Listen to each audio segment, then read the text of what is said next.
बंदी छोड़ सतगुरु रामपाल जी परमेश्वर जी की जय हो। भाई और बहनों, पुस्तक भोगेगा अपना कियारे, इस पर वीडियो बनाने की श्रृंखला जारी है। इसी श्रृंखला में आज हमारा ये 7वें नंबर का वीडियो है। और आप जी ने पिछली वीडियो में देखा कि किस प्रकार से 2006 का करोथा कांड हुआ। करोथा कांड में करोथा गांव के लोगों की, डिग्गल गांव के लोगों की, बागपुर गांव के लोगों की या अन्य लोगों की प्रत्यक्ष या अप्रत्यक्ष रूप में जैसी भी सतलोक आश्रम करोथा के ऊपर हमला करने की भूमिका रही, उसी हिसाब से आगे चलकर इस कर्म फल के नियम के तहत उन परिवारों का सर्वनाश हुआ, उनका सत्यानाश हुआ। किसी के बेटे ने फांसी खा ली, किसी की बेटी की अकाल मृत्यु हो गई, किसी की पत्नी की मृत्यु हो गई, तो किसी का पूरा परिवार ही एक्सीडेंट में सर्वनाश को प्राप्त हुआ। यानी हमें इस पुस्तक के माध्यम से, जिसका नाम है भोगेगा अपना कियारे, यही समझाने का प्रयास किया गया है कि संत को या उसके भक्तों को यदि कोई नाजायज़ बेवजह दुखी करेगा, परेशान करेगा, उनके साथ में व्यर्थ में वाद विवाद करेगा, तो कर्म फल के तहत उसको दंड भोगना पड़ता है। ये परमात्मा का विधान है। उसके बाद जिन जिन भक्तों ने, वो चाहे डिग्गल गांव के थे, चाहे करोथा के, चाहे बागपुर के, चाहे झज्जर के, जिन्होंने सतगुरु रामपाल जी से सत उपदेश लेकर मर्यादाओं में रहकर विश्वास के साथ भक्ति की है, भक्ति पर लगे रहे, किसी के कहने से डगमग नहीं हुए, मन में दोष पैदा नहीं हुआ, अपने गुरु या भक्ति के प्रति उन आत्माओं के ऊपर परमात्मा ने आँच भी नहीं आने दी।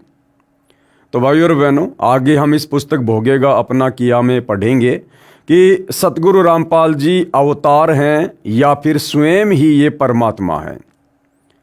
देखो, वैसे गुरुदेव भगवान ने स्पष्ट कर रखा है कि अवतार उसे कहते हैं जो ऊपर के लोकों से माँ के गर्भ से जन्म लेकर यहाँ नीचे लीला करने के लिए आता है। जैसे विष्णु जी श्री राम रूप में आए, अयोध्या में जन्मे, कौशल्या के गर्भ से जन्म लिया। द्वापर में वही विष्णु श्री कृष्ण जी के रूप में देवकी के गर्भ से जन्म लेते हैं, अपनी लीला करते हैं, जैसा भी काल ने उनको एक स्टोरी लिख कर दी थी। लेकिन परमात्मा के विषय में गुरुदेव भगवान ने बताया कि परमात्मा का कोई अवतार नहीं होता है, ना परमात्मा किसी को सतलोक से अवतार रूप में धरती पर भेजते हैं, क्योंकि परमात्मा स्वयं समर्थ है। और कहते हैं समर्थ का काम उसी को साजे और करे तो मूर्ख बाजे। तो भाई और बहनों, कबीर परमात्मा स्वयं ही अपना अवतार बनकर धरती पर प्रकट होते हैं और अपनी लीला करते हैं, तत्व ज्ञान का प्रचार प्रसार करते हैं, अपनी आत्माओं को सत भक्ति देकर उन्हें सतलोक जाने का राह दिखाते हैं। तो लेखक के शब्दों में, यानी सतलोक आश्रम से जुड़े भगत ने ये पुस्तक भोगेगा अपना कियारे लिखी है। तो उनके शब्दों में सतगुरु रामपाल जी स्वयं परमात्मा हैं या फिर परमात्मा के द्वारा भेजे गए कोई अवतार हैं। चलिए देखते हैं। परमात्मा का अवतार। संत रामपाल जी महाराज सामान्य व्यक्ति नहीं हैं, ये विश्व कल्याण के लिए परमात्मा ने भेजे हैं। भाई और बहनों, लेखक कह रहा कि संत रामपाल जी सामान्य व्यक्ति नहीं है। अब सामान्य व्यक्ति कैसा होता है? भाई, दिखाई तो सब व्यक्ति एक जैसे दिखाई देते हैं, चाहे विशेष हो चाहे सामान्य हो। विशेष आदमियों के सिर पर कोई सींग तो होते नहीं हैं। सामान्य व्यक्ति जैसा होता है वैसा ही विशेष व्यक्ति होता है। लेकिन आध्यात्मिक तरीके से यदि हम विचार करें तो सामान्य व्यक्ति वो होता है जो माँ के गर्भ से जन्म लेकर बाहर दुनिया में आता है, जो जेर में लिपटकर, गंदगी में लिपटकर माँ के गर्भ से बाहर आता है। सामान्य व्यक्ति वो होता है जो माता पिता के सहयोग से, यानी शारीरिक मिलन करने से जिसकी उत्पत्ति हो, वो सामान्य व्यक्ति होता है। और विशेष यानी जो माँ के गर्भ से जन्म ना ले, जो प्रकट हो, जो स्वयंभू हो, वो विशेष होता है। और वो केवल सृष्टि में एक ही है, कबीर परमात्मा। वो लीला भले हमारी चरम दृष्टि को धोखा देते हुए कुछ भी करे, लेकिन वो कबीर परमात्मा जब धरती पर प्रकट होता है तो किसी माँ के गर्भ से जन्म लेकर नहीं आता है। तो सामान्य व्यक्ति कौन? जो माँ के गर्भ से जन्म लेकर आता है। तो लेखक के अनुसार सतगुरु रामपाल जी सामान्य व्यक्ति नहीं हैं, ये विश्व कल्याण के लिए परमात्मा ने भेजे हैं, विश्व कल्याण के लिए परमात्मा ने भेजे हैं। हालांकि लेखक के द्वारा ये कहना कि संत रामपाल जी को विश्व कल्याण के लिए परमात्मा ने भेजा है, ये लेखक की ज्ञानहीनता है। अभी लेखक को अपने गुरु के द्वारा दिया गया तत्व ज्ञान अच्छे से समझ में नहीं आया है। अन्यथा भाइयों और बहनों, यदि हम चारों युगों का इतिहास उठाकर देखें और परमात्मा का भक्ति विधान अगर गहरी नज़र से देखें, पढ़ें, समझें, तो कबीर परमात्मा जी ने सतलोक से किसी को भी अवतार के रूप में धरती पर नहीं भेजा है। किसी भी आत्मा को सतलोक से इस काललोक की आत्माओं को मुक्त करवाने के लिए संदेशवाहक के रूप में, अवतार के रूप में नहीं भेजा है। अपने ज्ञान का दूत, अपने ज्ञान का संदेशवाहक ये कबीर परमात्मा स्वयं ही सतलोक से चलकर पृथ्वी पर आता है। चलिए मान लेते हैं लेखक के अनुसार अध्यात्म को थोड़ा समझने के लिए कि संत रामपाल जी को लेखक के अनुसार परमात्मा ने धरती पर विश्व कल्याण के लिए भेजा है। तो कौन परमात्मा है जिसने संत रामपाल जी को धरती पर भेजा है? तो जाहिर सी बात है, लेखक के अनुसार वो कबीर परमात्मा है। तो कबीर परमात्मा कहाँ पर रहता है? सतलोक में रहता है। और संत रामपाल जी को कबीर परमात्मा ने कहाँ से भेजा होगा विश्व कल्याण के लिए? जाहिर सी बात है, सतलोक से भेजा होगा। तो सतलोक में कौन आत्माएं रहती हैं? सतलोक में सारी आत्माएं वो हैं जो मोक्ष प्राप्त कर चुकी हैं, अर्थात जिनका 21 ब्रह्मांड से किसी प्रकार का कोई लेन देन नहीं है, कोई ऋण संबंध किसी भी प्रकार का नहीं है। तो लेखक के अनुसार यदि संत रामपाल जी को विश्व कल्याण के लिए कबीर परमात्मा ने सतलोक से भेजा है, तो सतगुरु रामपाल जी स्वयं कौन हुए? एक मोक्ष प्राप्त आत्मा हुई। अब सतलोक से आई हुई मोक्ष प्राप्त आत्मा यानी सतगुरु रामपाल जी फिर इस काल लोक में, पृथ्वी लोक पर एक माँ के गर्भ से जन्म लेकर बाहर कैसे आएंगे? क्योंकि माँ के गर्भ से जन्म लेने का मतलब है पहले गर्भ में 9 महीने भयंकर नरक भोगना, कष्ट भोगना, ऊपर को पैर नीचे को सिर, भयंकर यातना। तो सतगुरु रामपाल जी तो लेखक के अनुसार परमात्मा ने सतलोक से भेजे हैं, तो वे तो मोक्ष प्राप्त आत्मा हैं। उनका भला फिर काललोक में किसी स्त्री के साथ में क्या ऋण संबंध बाकी रह गया जो परमात्मा ने वापस माँ के गर्भ में उनको नरक की पीड़ा देते हुए फिर बाहर भेजना पड़ा? और यदि किसी स्त्री के साथ सतगुरु रामपाल जी का पहले का कोई ऋण संबंध था, तो फिर सतगुरु रामपाल जी का मोक्ष कैसे हुआ जो सतलोक चले गए होंगे? सतलोक तो वही जा सकता है जिसका सारा ऋण संबंध समाप्त हो जाता है। तो भाइयों और बहनों, ये लेखक की यानी भगत की अपनी ज्ञानहीनता है। उसने अभी सतगुरु रामपाल जी के तत्व ज्ञान को गहराई से नहीं समझा है, इसलिए वो अपने विचार व्यक्त कर रहा है। हमारी ड्यूटी परमात्मा ने इन पुस्तकों पर वीडियो बनाने की इसलिए लगाई है कि हम अपने गुरुदेव के आशीर्वाद से उनके ज्ञान को आधार बनाकर नीर खीर का निबेरा करते हुए सत भक्ति मार्ग को समझें और विश्वास के साथ फिर हम आगे बढ़ें। ये विश्व कल्याण के लिए परमात्मा ने भेजे हैं। संत रामपाल जी महाराज के विषय में भविष्यवक्ता क्या कहते थे? परमात्मा ने स्वयं बताया है कि जिस समय कलयुग 5505 वर्ष बीत जाएगा, तब मैं अपना अंश अर्थात कृपया पात्र महापुरुष भेजूंगा। लेखक के अनुसार जब कलयुग 5505 वर्ष बीत जाएगा, और कलयुग के 5505 वर्ष व्यतीत होते हैं सन 1997 में, तो लेखक कह रहा कि परमात्मा ने कहा है कि जब कलयुग का 5505 वर्ष वाला समय व्यतीत हो जाएगा, उस समय मैं अपना अंश भेजूंगा, सतलोक से अपनी आत्मा भेजूंगा, अपना दास भेजूंगा पृथ्वी पर ज्ञान प्रचार के लिए। तो भाई 1997 में कलयुग के 5505 वर्ष पूरे होते हैं, तो 1997 में कबीर परमात्मा ने सतलोक से अपना हंस भेजना था, और वो हंस लोग समझ रहे हैं संत रामपाल जी को। तो सतगुरु रामपाल जी तो 1951 में ही आ गए थे। अरे कबीर परमात्मा ने तो 1997 में भेजने की बात की है, अर्थात 1997 में वो हंस आएगा, किसी माँ के गर्भ से जन्म लेगा, फिर वो धीरे धीरे बड़ा होगा, फिर कम से कम 25-30 वर्ष बाद जाके अपना कार्य शुरू करेगा। जबकि सतगुरु रामपाल जी तो 8 सितंबर 1951 से प्रकट होकर अपना कार्य कर रहे हैं। तो लेखक ये 5505 वर्ष वाली जो बात है इसको भी नहीं समझ पा रहा है। परमेश्वर कबीर जी की अपनी वाणी है कि जब आवे 5505 तब ये वचन मेरा होगा साचा, 5500 जब कलयुग बीत जाए, महापुरुष फरमान तब जग तारण को आए।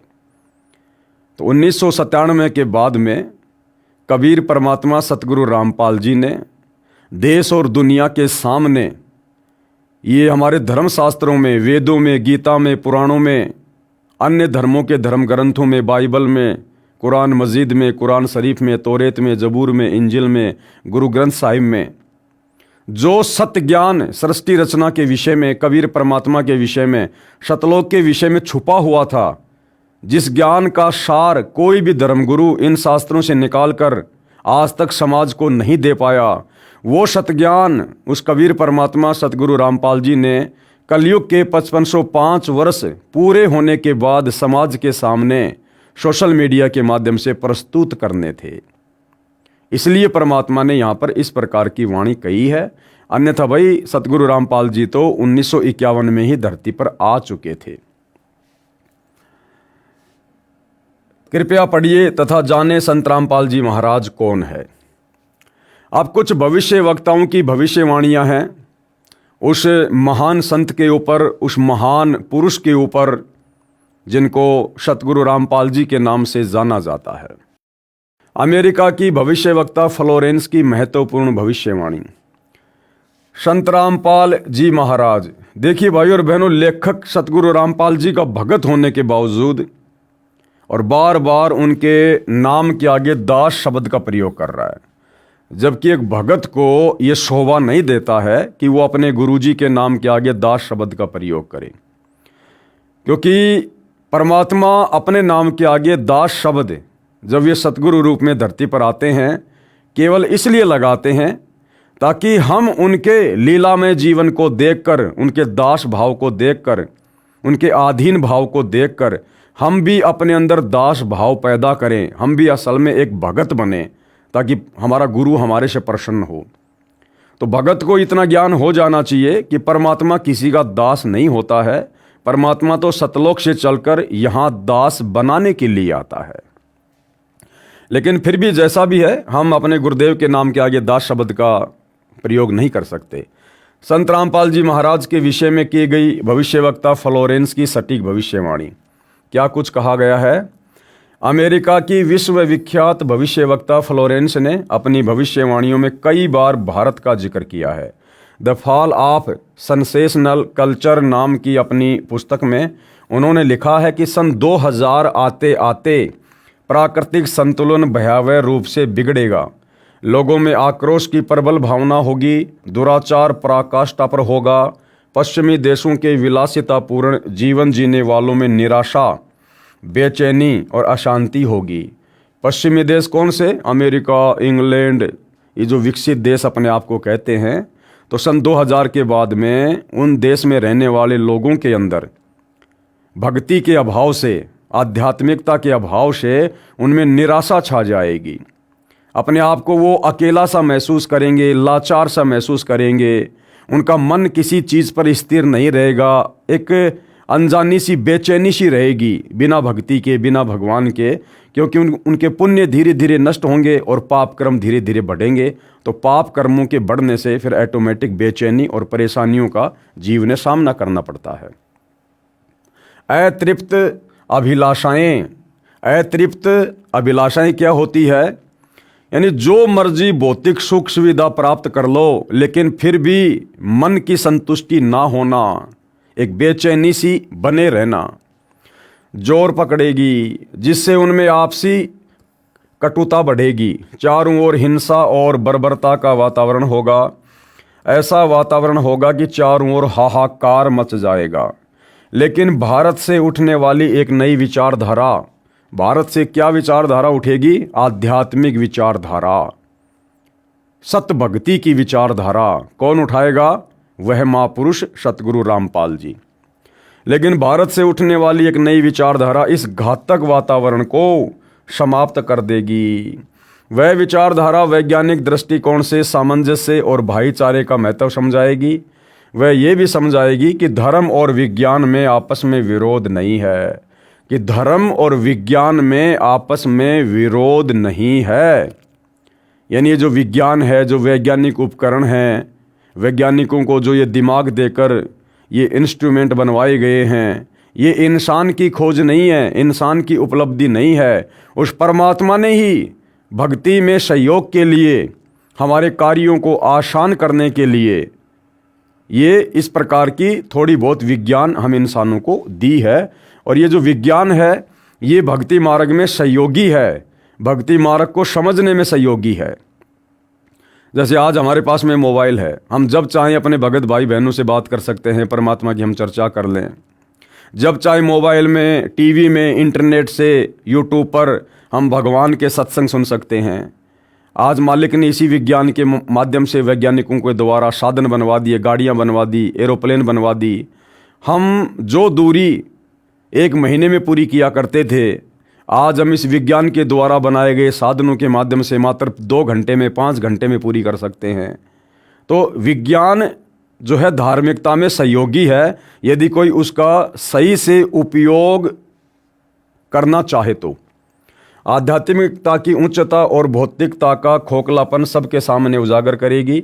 मध्यम वर्ग उस विचारधारा से बहुत अधिक प्रभावित होगा। मध्यम वर्ग कौन? आम इंसान, सामान्य कैटेगरी के व्यक्ति, जो बेचारे रोजी रोटी के लिए सारा दिन लड़ाई लड़ते रहते हैं। वो व्यक्ति भक्ति मार्ग से सबसे पहले जुड़ेंगे, क्योंकि जिनके पास में ज़्यादा पैसा है उनको तो भगवान की आवश्यकता नहीं। जो बिल्कुल गरीब है उनकी सोच भक्ति और भगवान तक जाती नहीं। तो बीच वाला जो व्यक्ति है, जो ना सुख में है, ना दुख में है, ना ऊंचा है, ना नीचा है, ना अमीर है, ना गरीब है, तो वो मध्यम वर्गीय व्यक्ति भक्ति को जल्दी ग्रहण करेगा। मध्यम वर्ग उस विचारधारा से बहुत अधिक प्रभावित होगा। ये वर्ग समाज के सभी वर्गों को अच्छे समाज के निर्माण के लिए उत्प्रेरित करेगा।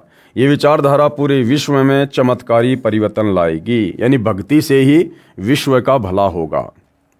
मुझे अपनी छठी अतीन्द्रिय शक्ति से ये एहसास हो रहा है कि इस विचारधारा को जन्म देने वाला वह महान संत भारत में जन्म ले चुका है। अब देखो भाइयों और बहनों, ये जितने भी भविष्यवक्ता होते हैं ये केवल अपने पूर्व जन्म की भक्ति के अनुसार जैसा भी इनको आभास होता है ये सामने पेश कर देते हैं। इन भविष्यवक्ताओं को ये नहीं पता होता है कि परमात्मा जन्म लेता है या प्रकट होता है। इनको इन बातों से कोई लेना देना नहीं होता है। इनकी सोच वैसी ही होती है जैसे एक आम व्यक्ति की होती है। तो अपनी सोच अनुसार उन्होंने लिख दिया कि वह महान संत भारत में जन्म ले चुका है। उस संत के ओजस्वी व्यक्तित्व का प्रभाव सबको चमत्कृत करेगा। संत का ओजस्वी व्यक्तित्व क्या होगा? यानी संत के अंदर जो पावर है, जो शक्ति है, जैसे गुरुदेव भगवान आशीर्वाद मात्र से बड़े रोगी को स्वस्थ कर देते हैं। गुरुदेव भगवान के मुख कमल से निकले हुए मधुर वचन सुनते ही आत्मा गदगद हो जाती है, हमारे विचारों में तब्दीली आ जाती है, हमारे विकार समाप्त होने लगते हैं। इस प्रकार के ओजस्वी व्यक्तित्व का प्रभाव सबको चमत्कृत करेगा। उसकी विचारधारा अध्यात्म के कम होते जा रहे प्रभाव को फिर से नई स्फूर्ति देगी। चारों ओर आध्यात्मिक वातावरण होगा, यानी पूरा संसार भक्तिमय होगा। संत की विचारधारा से प्रभावित लोग विश्व के कल्याण के लिए पश्चिम की ओर चलेंगे। पश्चिम की ओर चलने का मतलब है आगे देश और दुनिया को संदेशा देंगे। धीरे धीरे एशिया, यूरोप और अमेरिका पर पूरी तरह छा जाएंगे। उस संत की विचारधारा से पूरा विश्व प्रभावित होगा और उनके चरण चिन्हों पर चलेगा, यानी संत के पद चिन्हों पर चलेगा, उनकी शिक्षाओं पर चलेगा। पश्चिमी देश के लोग उन्हें ईसा, मुसलमान उन्हें एक सच्चा रहनुमा और एशिया के लोग उन्हें भगवान का अवतार मानेंगे। उस महान संत की विचारधारा से बौद्धिक क्रांति आएगी। बौद्धिक क्रांति का मतलब है आदमी की सोच जो है वो बदलेगी। आदमी इस भौतिकतावाद से हटकर आध्यात्मिकता की तरफ आएगा, बढ़ेगा, भक्ति पर लगेगा। बुद्धिजीवियों की मान्यताएं बदलेंगी, उनमें ईश्वर के प्रति श्रद्धा और विश्वास की कोपलें फूटेंगी। बुद्धिजीवियों की मान्यता बदलेगी, यानी वर्तमान में आज इंसान पढ़ लिख कर और अपने आप को भगवान मान चुका है, खुदा मान चुका है कि भाई पैसा ही सब कुछ है, विज्ञान ही सब कुछ है, कुछ नहीं रखा भक्ति वक्ति में, बाबा लोग कुछ नहीं है, तो सतगुरु रामपाल जी के सत्संग सुनकर जो अभूतपूर्व लाभ उनको प्राप्त होंगे, जो उनके जीवन में जो चेंजमेंट आएंगे, उस आधार से उन पढ़े लिखे लोगों की भी सोच बदलेगी कि भैया विज्ञान तो अध्यात्म के पैर के नाखून के बराबर भी नहीं है, और जो काम भक्ति से हो सकते हैं वो यहाँ की जान पहचान से, मंत्री प्रधानमंत्री के जैक चैक से लाख जन्म में नहीं हो सकते। और उनकी भी जो श्रद्धा है वो उस महापुरुष के प्रति बढ़ेगी। फ्लोरेंस के अनुसार वह संत भारत में जन्म ले चुके हैं, वह इस संत से काफ़ी प्रभावित थी। प्रभावित होने का मतलब फ्लोरेंस कभी उनसे मिली नहीं, सतगुरु रामपाल जी से, उस महापुरुष से कभी भी फ्लोरेंस का मिलाप नहीं हुआ है। फ्लोरेंस तो कब की दुनिया छोड़ के जा चुकी है। प्रभावित होने का मतलब है जब वो अपनी आध्यात्मिक दृष्टि से देखा करती थी सौपन के तरह वर्तमान में सतगुरु रामपाल जी को, उनके व्यक्तित्व को, तो सौपन के माध्यम से अपनी समाधि अवस्था में वो जैसा भी ध्यान लगाया करती थी, उनको दिखाई देता था, उन सबको देख कर विचार कर वो बहुत ज़्यादा प्रभावित होती थी।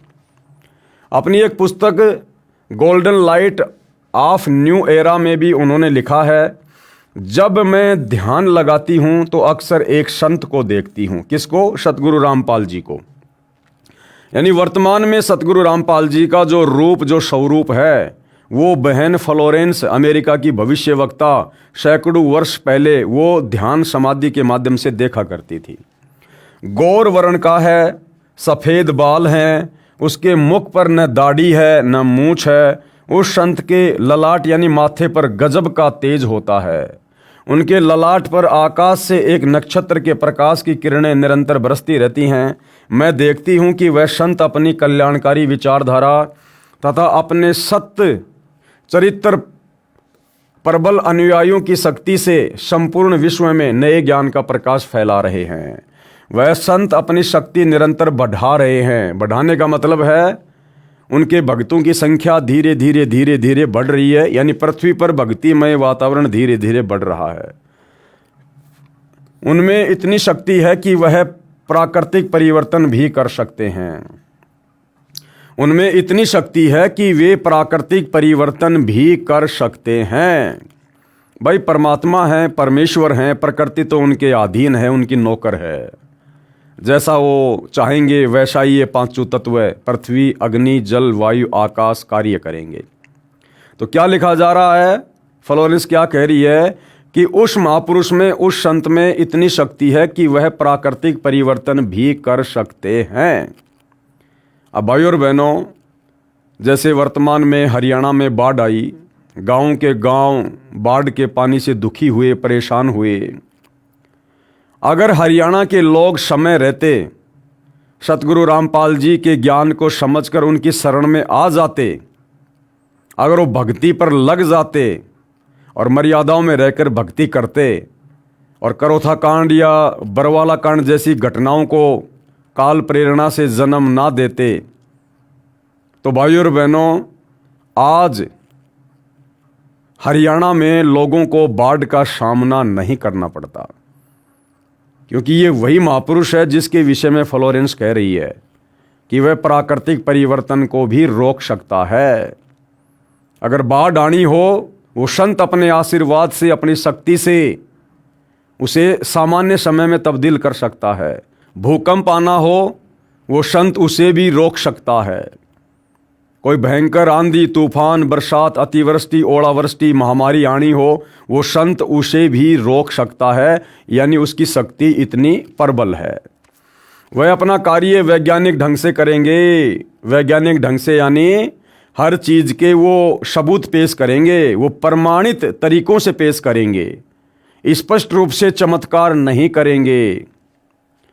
उनकी कृपया और प्रयत्नों से मानवीय सभ्यता में नई जागृति आएगी। जैसे आप और हम भगत भाई बहनों में नई जागृति आ चुकी है। हम कितने विषय विकारी थे, कितने कुकर्मी थे, हमारा स्वभाव राक्षस जैसा था। सतगुरु रामपाल जी से उपदेश लेने के बाद, उनका ज्ञान समझने के बाद, उन्होंने हमको काग से हंस बना दिया है। विश्व के समस्त जन समूह में नई चेतना का संचार होगा, यानी आने वाले समय में पूरा विश्व ऐसा ही हो जाएगा जैसा वर्तमान में हम साथ संगति से जुड़े उनके भगत हैं। लोक शक्ति का एक नया रूप उभर कर सामने आएगा जो सत्ताधारियों की मनमानियों पर अंकुश लगा देगा। क्या कह रहा है लेखक कि लोक शक्ति का एक नया रूप उभर कर सामने आएगा, यानी संसार में अच्छे व्यक्तियों की, परमात्मा चाहने वाले व्यक्तियों की संख्या ज़्यादा बढ़ जाएगी, जिस कारण से वर्तमान में राजनीति में जिस प्रकार से राजनेता लोग भ्रष्टाचार कर रहे हैं, मिलावट कर रहे हैं, काला बाजारी कर रहे हैं, रिश्वतखोरी बढ़ रही है, मनमानियाँ कर रहे हैं, तो जब भक्ति से जुड़े हुए लोगों का प्रभाव ज़्यादा होगा तो राजनेताओं की मनमानियों पर अंकुश लगेगा। यानी फिर हम लोग ऐसे व्यक्तियों को चुनकर आगे भेजेंगे नहीं जो व्यक्ति उस पद के योग्य ना हो। हम उन व्यक्तियों को चुनेंगे जो व्यक्ति भगवान से डरने वाला हो और उनका भगत हो, और जो नियम और मर्यादाओं में रहकर निष्पक्ष रूप से जो राज्य करे और जहाँ भी अन्याय हो उस अन्याय को वो सहन ना करे और हर एक के साथ में वो मित्र जैसा व्यवहार करे। तो ऐसा व्यक्ति तो भगत ही होगा, सतगुरु रामपाल जी का फॉलोवर ही होगा। तो सतगुरु रामपाल जी का भगत यदि आने वाले समय में धर्म नीति के तहत राजनीति करेगा तो उससे विश्व का कल्याण ही होगा। मनोचिकित्सक तथा सम्मोहन कला के विश्व प्रसिद्ध ज्ञाता डॉक्टर मोरे बर्स्टीन की फ्लोरेंस से अच्छी दोस्ती थी। एक बार फ्लोरेंस ने उनसे भी कहा था, डॉक्टर, वह समय बड़ी तेजी से नज़दीक आ रहा है जब सत्ता लोलुप राजनेताओं की अपेक्षा, यानी वर्तमान में जो सत्ता की भूख लेकर भेड़िए की तरह जो केवल अपना स्वार्थ साधने में लगे हुए हैं राजनेता, उनकी अपेक्षा आप जैसे समाज सेवकों की बातें समाज अधिक ध्यान से सुनेगा। यानी भक्तों की बातें आने वाले समय में दुनिया में लोग सुनेंगे, भक्तों की बातों को लोग महत्व देंगे, और जो सत्ता से चिपके हुए राजनेता हैं, जो भक्ति से दूर हैं, लोग उन पर विश्वास नहीं किया करेंगे। 21वीं सदी के आते आते एक नई विचारधारा पूरे विश्व को प्रभावित करेगी। हर राष्ट्र में सच्चरित्र धार्मिक लोगों का संगठन लोगों के दिमाग में बैठी गलत मान्यताओं को बदल देगा। यानी जो लोग शास्त्र विरुद्ध साधना कर रहे हैं, उन लोगों की विचारधारा को जो उस महापुरुष के भगत हैं वो ज्ञान प्रचार के माध्यम से उनको ज्ञान समझाकर उनकी उन गलत शास्त्र विरुद्ध विचारधाराओं वाली मान्यताओं को बदल देंगे और परमात्मा से जोड़ेंगे। ये विचारधारा भारत से प्रस्फुटित होगी। यानी सबसे पहले संत का प्रचार प्रसार कहाँ से होगा? भारत देश से होगा, वहीं से पूरे विश्व में फैलेगी। मैं उस पवित्र स्थान पर एक प्रचंड तपस्वी को देख रही हूँ जिसका तेज बड़ी तेजी से फैल रहा है। मैं उस पवित्र स्थान पर, कौन सा पवित्र स्थान? सतलोक आश्रम बरवाला, जिला हिसार, हरियाणा, उसके विषय में यहाँ पर बात हो रही है। मैं उस पवित्र स्थान पर एक प्रचंड तपस्वी को देख रही हूँ जिसका तेज यानी जिसका ज्ञान बड़ी तेजी से फैल रहा है। मनुष्य में सोए देवत्व को जगाने तथा धरती का स्वर्ग जैसा बनाने के लिए वह संत दिन रात प्रयत्न कर रहे हैं। यानी सतगुरु रामपाल जी का सबसे ज़्यादा जो प्रचार प्रसार है वो सतलोक आश्रम बरवाला से हुआ है। एक पत्रकार ने 1964 में फ्लोरेंस से पूछा था कि क्या वह दुनिया का भविष्य बता सकती है। फ्लोरेंस ने इसके जवाब में कहा था, 1970 की शुरुआत व्यापक उथल पुथल के साथ होगी। 1979-80 के बाद ऐसे ऐसे भूकंप आएंगे कि न्यू जर्सी का कुछ हिस्सा तथा यूरोप का और एशिया के कई देशों के स्थान भूकंप से विदीर्ण हो जाएंगे। और ऐसा ही हुआ भाई और बहनों। कुछ जलमग्न भी हो जाएंगे, यानी बहुत जगह बाढ़ भी आएगी। तीसरा विश्व युद्ध का आतंक सबके दिमाग में बैठ जाएगा, जैसा कि वर्तमान में बैठा हुआ है, और वे इस युद्ध की तैयारी करेंगे। लेकिन भारतीय राजनेता, अब ध्यान देना भाई और बहनों, फ्लोरेंस कह रही है कि आने वाले उस समय में, यानी वर्तमान समय का वो जिक्र कर रही है कि तीसरे विश्व युद्ध का खौफ यानी डर सबके दिलो दिमाग में बैठ जाएगा कि भैया अब तो ये तीसरा विश्व युद्ध होकर ही रहेगा। लेकिन उस समय क्या होगा? लेकिन भारतीय राजनेता अपने प्रभाव और बुद्धि से तीसरे विश्व युद्ध को टालने में सफल हो जाएंगे। कौन भारतीय राजनेता? ये वर्तमान के राजनेता नहीं, ये कांग्रेस पार्टी, बीजेपी पार्टी, इनके राजनेता नहीं। जब तीसरा विश्व युद्ध अपने पीक टाइम पर होगा, लोगों को लगेगा कि ये बिल्कुल घटना घटित होकर रहेगी। ऐसे में भाइयों और बहनों, क्योंकि ये युग परिवर्तन का समय चल रहा है, अब आने वाले समय में इन राजनेताओं की बस की बात नहीं है। उस समय सतगुरु रामपाल जी के भक्तों के हाथों में ये सत्ता आ जाएगी और भक्ति के प्रभाव से, सतगुरु रामपाल जी के आशीर्वाद से फिर इस प्रकार की आपत्तियां दूर होंगी, वो टलेंगी। तीसरे विश्व युद्ध के शुरू होने तक भारत के शासन की बागडोर, यानी तीसरा विश्व युद्ध शुरू होने वाला होगा, उस समय तक भारत के शासन की बागडोर, यानी भारत का जो भी कोई प्रधानमंत्री होगा, राष्ट्रपति होगा, जो भी शासक होगा, आध्यात्मिक प्रवृत्ति के लोगों के हाथ में होगी। भारत के शासन की बागडोर आध्यात्मिक प्रवृत्ति के लोगों के हाथ में होगी। अब वर्तमान के राजनेता ये आध्यात्मिक प्रवृत्ति के लोग नहीं हैं, ये तो खाली लोक दिखावे के लिए, वोट प्राप्ति के लिए, जब चाहे मस्जिद में चले जाएं, जब चाहे मंदिरों में चले जाएं, ये आध्यात्मिकता नहीं है। तो सतगुरु रामपाल जी के भक्तों के हाथों में शासन की बागडोर आ जाएगी, इसलिए उनके प्रभाव से विश्व युद्ध टलेगा। वे शासक कौन होंगे? वो शासक जिनके हाथों में भारत की बागडोर होगी, वे शासक एक महान संत के ओजस्वी तथा क्रांतिकारी विचारधारा से प्रभावित होंगे। अब भाइयों और बहनों, चाहे सतगुरु रामपाल जी के भगत हों या चाहे वर्तमान के ये राजनेता हों, इनकी अपनी बुद्धि से, अपने दिमाग से, अपने प्रयत्नों से कुछ भी नहीं होने वाला है।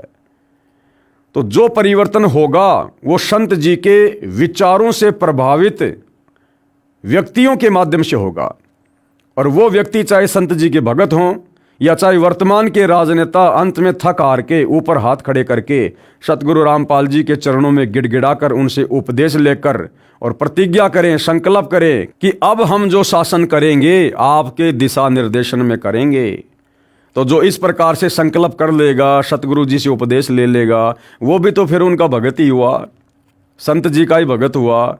तो चाहे वर्तमान का राजनेता हो जो आगे चलकर भगत बनकर इस प्रकार का शासन करे, या चाहे भगत हो जो धर्म नीति को अपनाकर राजनीति करे, वो संत जी के अनुयायी कहलाएंगे। उन्हीं के माध्यम से आपत्तियां टलेंगी।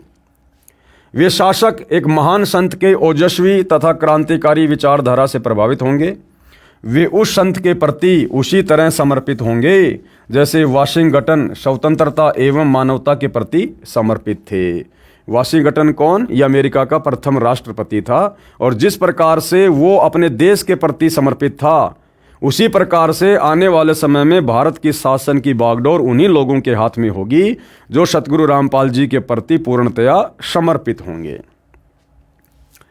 अमेरिका के शहर न्यू जर्सी की रहने वाली फ्लोरेंस सचमुच एक विलक्षण महिला थी, और एक बार नोबेल नाम के व्यक्ति ने टीवी कार्यक्रम के दौरान उनसे बोला, आप भारत में जन्म ले चुके संत के बारे में तो अक्सर बताती रहती हैं, मैं अपने बारे में कुछ जानना चाहता हूं, बताइए।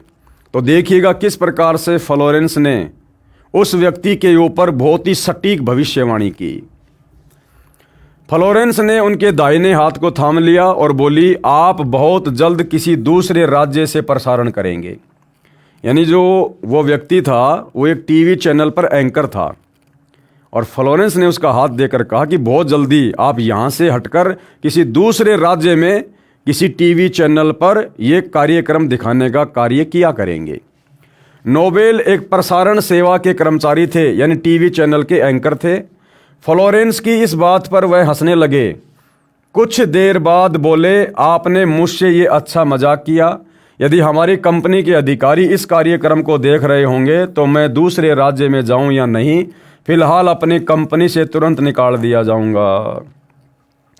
कुछ ही मिनटों के बाद टीवी के कंट्रोल रूम का फोन घनघना उठा। फोन नोबेल के लिए था जो फ्लोरेंस का इंटरव्यू ले रहा था। उनकी कंपनी के एक जनरल मैनेजर उनसे बात करना चाहते थे।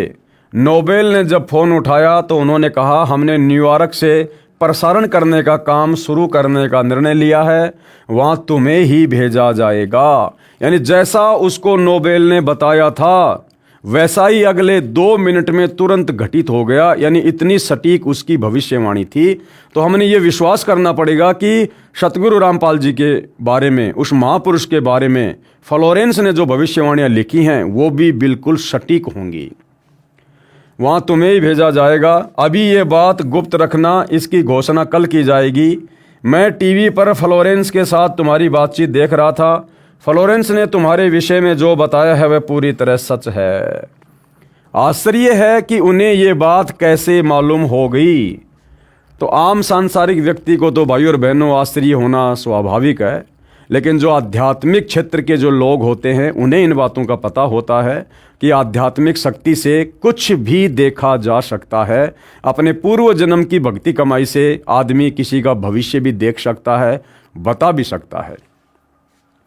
नोबेल फ्लोरेंस का चेहरा देखता रह गया। कुछ पत्रकारों ने उनसे एक बार पूछा था कि वह भविष्य को कैसे देख लेती है तथा गायब व्यक्ति या वस्तुओं का पता कैसे लगा लेती है। तो फ्लोरेंस ने बताया, मुझे स्वयं नहीं मालूम कि ऐसा कैसे संभव हो जाता है, क्योंकि भाई और बहनों वो इसके पूर्व जन्म की भक्ति कमाई है। आप और हम भी इस प्रकार के बहुत बड़े बड़े भविष्यवक्ता अनेक जन्मों में रह चुके हैं। जैसे गोरखनाथ जी थे, वो आगे पीछे का बता दिया करते थे। रामचंद्र जी के गुरु वशिष्ठ थे, वो त्रिकालदर्शी थे, भूत भविष्य की बता दिया करते थे। तो वो भी एक प्रकार से भविष्यवक्ता थे और ये नोबेल भी भविष्यवक्ता थी। मैं भविष्य के विषय में एक बहुत महत्वपूर्ण बात बता रही हूँ।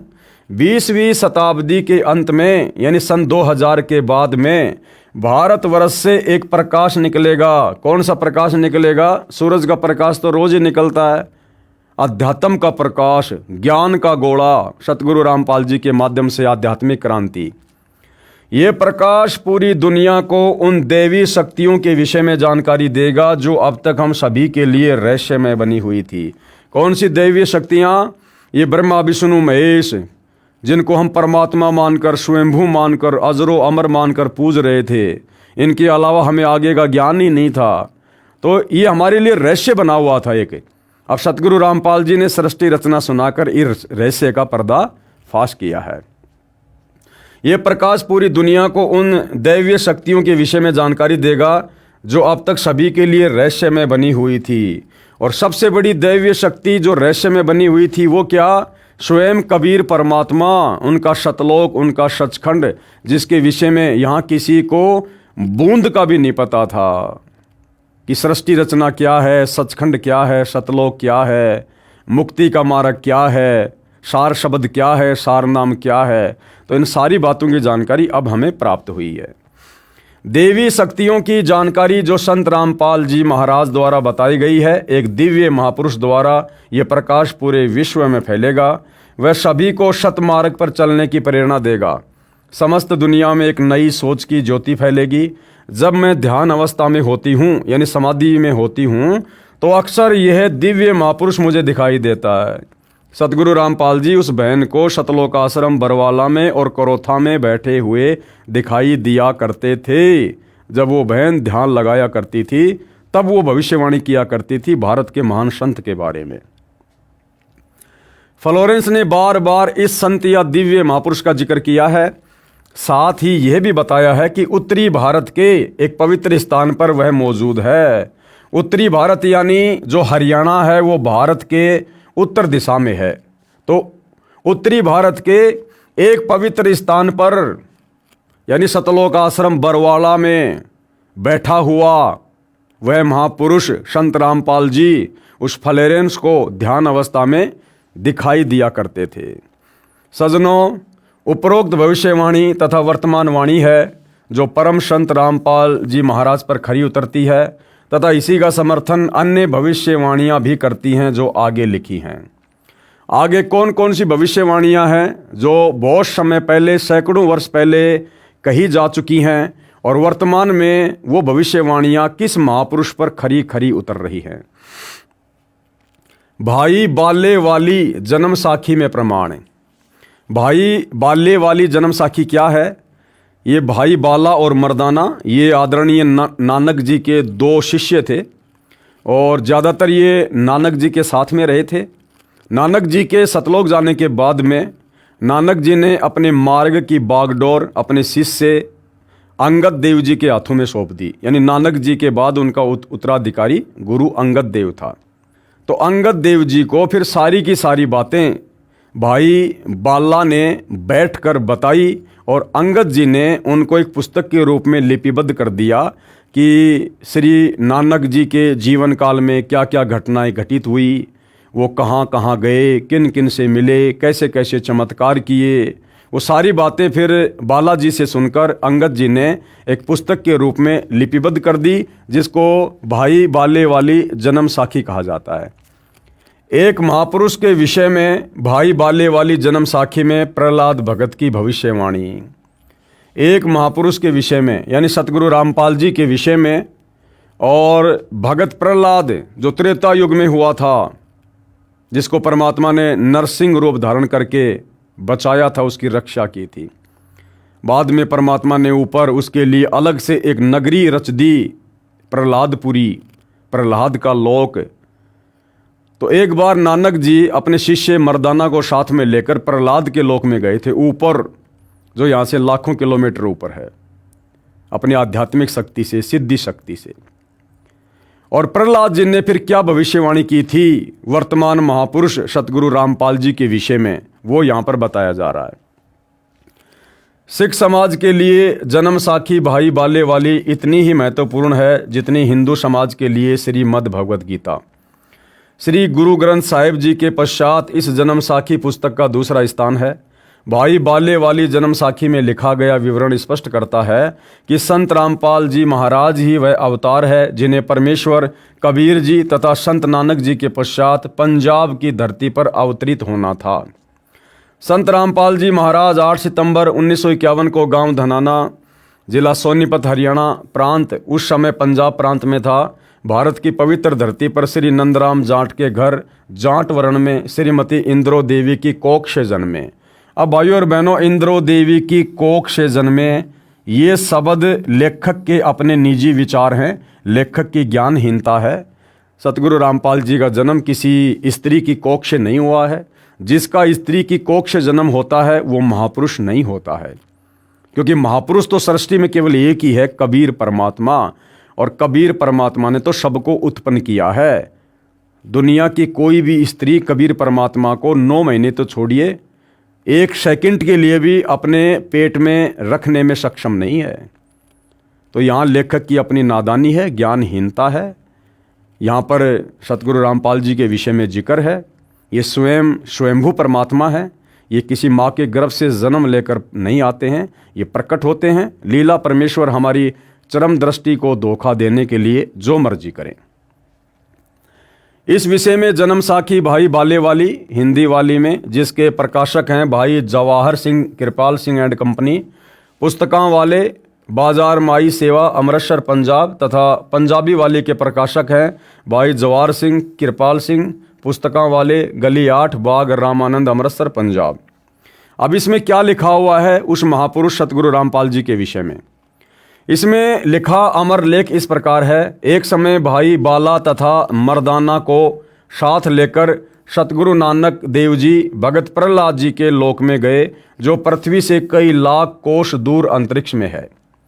प्रहलाद ने कहा कि हे नानक जी, आपको परमात्मा ने दिव्य दृष्टि दी तथा कलयुग में बड़ा भगत बनाया है। आपका कलयुग में बहुत प्रताप होगा।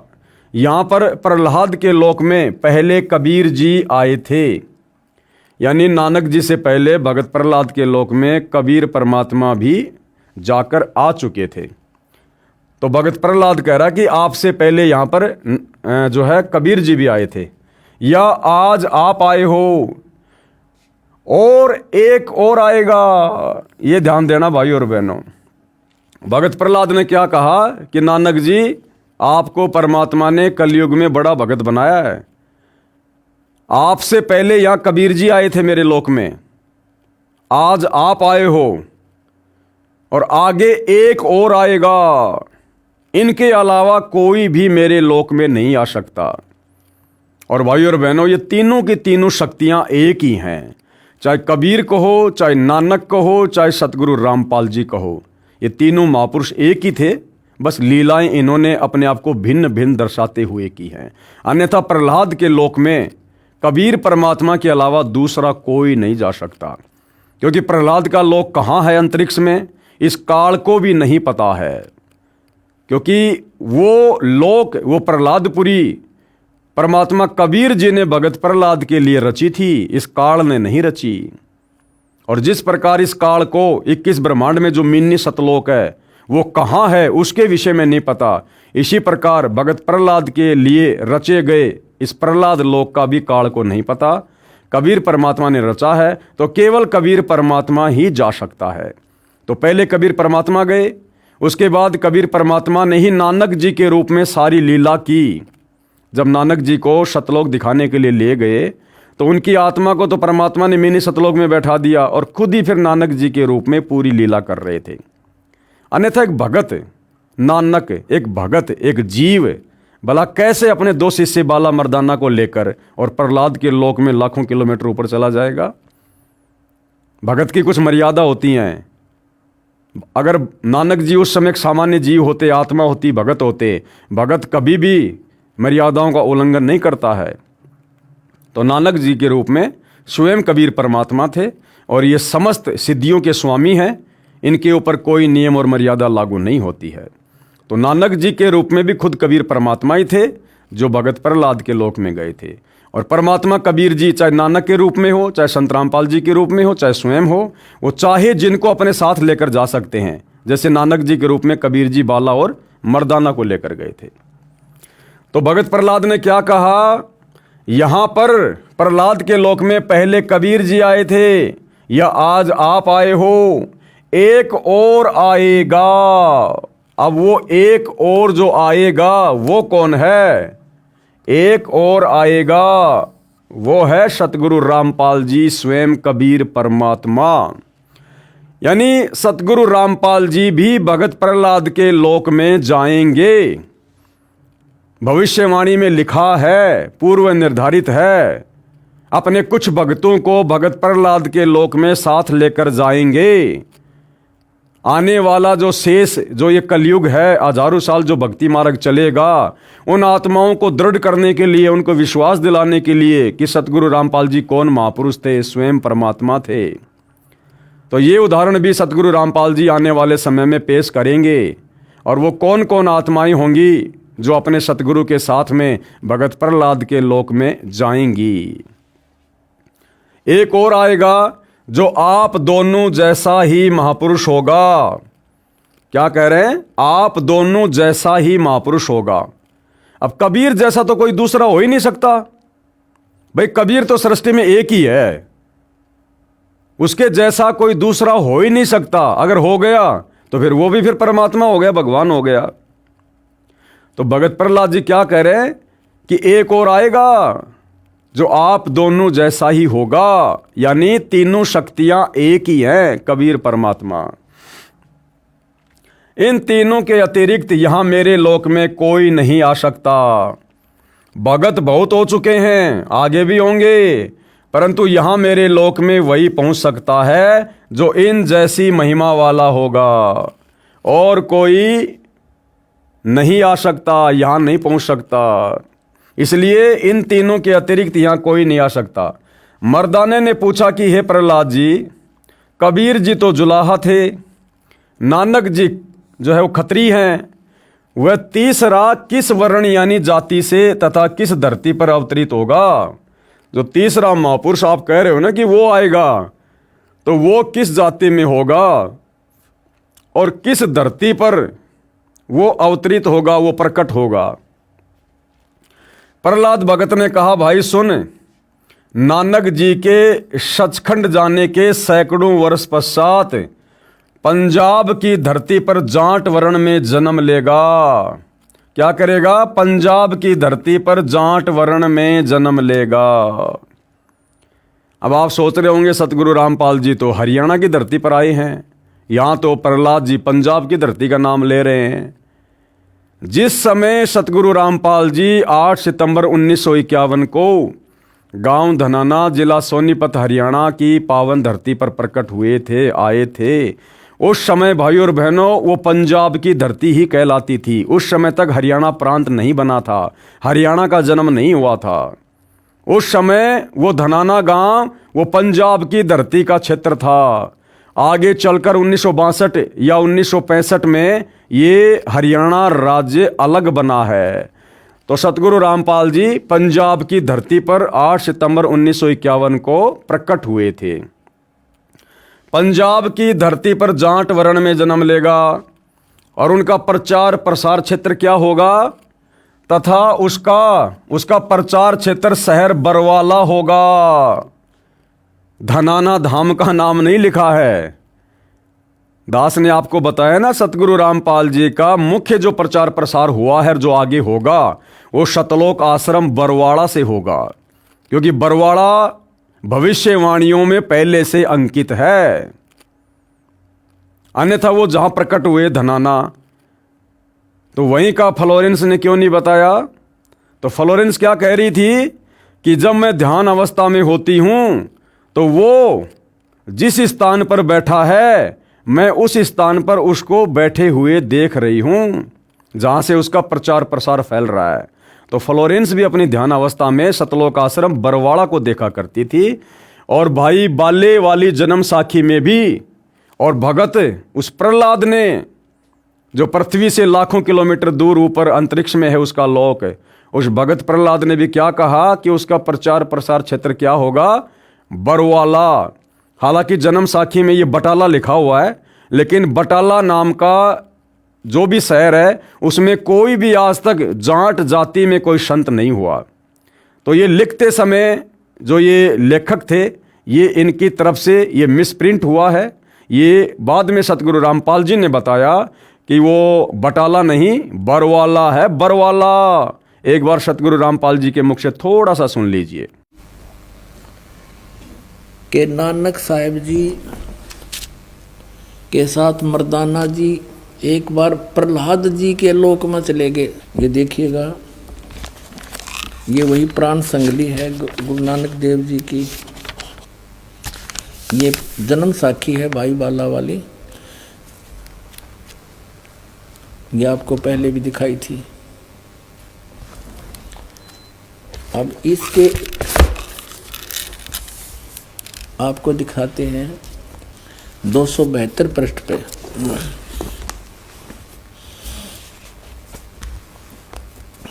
प्रहलाद भगत नाल गोष्ठी 272 पृष्ठ पे।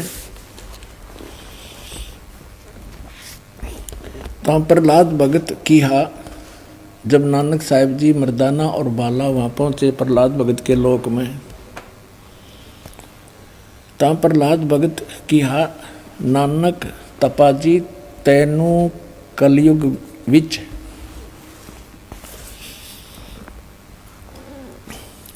राम जी ने बड़ा भगत कीता है, अतः आपके संजोग आपकी संगति से बहुतियाँ का उपकार होएगा। तेरी श्री राम ने वड्डी नदर खोली है, तेरा वड्डा प्रताप होएगा।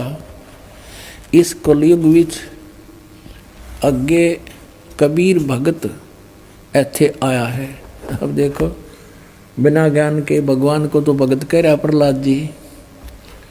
कबीर भगत इथे आया है, यहाँ पर आया है, अते जा आपको कर्ता ने आंदा है, यहाँ भेजा है।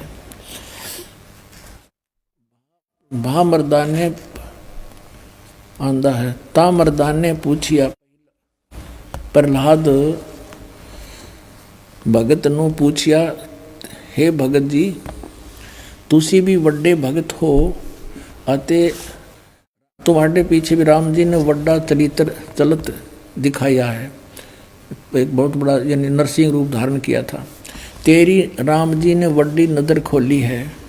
भगत जी ऐथे होर कोई भी पहुंचिया है कि कबीर अते नानक तपा जी ही पहुंचिया है। ता प्रहलाद भगत बोलिया भाई नानक तपे पासों पूछ ले और भी आवसी के ना आवसी, या कोई और आओगा कि नहीं आओगा। कोई तो भगत मर्दान ने किया जी तुसी वड्डे भगत हो, अगली ते पिछली सब आपनो सतयुग थी, सतयुग तक आदि लेकर मालूम है। ता प्रहलाद भगत ने कहा कि सुन भाई, इस जीहा कोई होएगा ता ऐथे पहुंचेगा, यानी नानक जी जैसा कोई होगा या तो यहाँ पर पहुंचेगा। होरस दा ऐथे पहुंचण दा काम नहीं, होर आगे वड्डे वड्डे भगत होए हन अते होणगे, पर पहुंचिया कोई नहीं। ता फिर मर्दान ने पूछिया जी ऊ कद होए सी, और किते नेड़े जुग विच होसी, यानी वो कब होसी और को नेड़े तेड़े होगा या नजदीकी होसी। ता प्रहलाद भगत किया सुन भाई, कलयुग विच होएगा, और जद नानक तपा सचखंड जावेगा ता उस तो पीछे ये लिखा 100 वर्ष वरे, यहाँ लिखना, यहाँ बोला था उसने सैकड़ों वर्ष के बाद, यहाँ इन्होंने वहाँ फिर 100 लिखना था, इसमें बस एक पर मात्रा होती 100 हो जाता, यहाँ पर 100 वर्ष, ये 100 वर्ष लिख दिया इन्होंने। उसी 100 वरे होसी अते एना तेहा ते बगैर होर कोई ना आवसी, यानी इन तीना के बिना यहाँ पर कोई नहीं आ सकता। ता मर्दान ने पूछिया जी तीन केड़े हन। ता प्रहलाद भगत की हा भाई, आगे कबीर होया है ते हुण नानक तपा हुआ है, अते फिर ऊ होसी। ता मर्दान ने पूछिया जी कबीर जुलाहा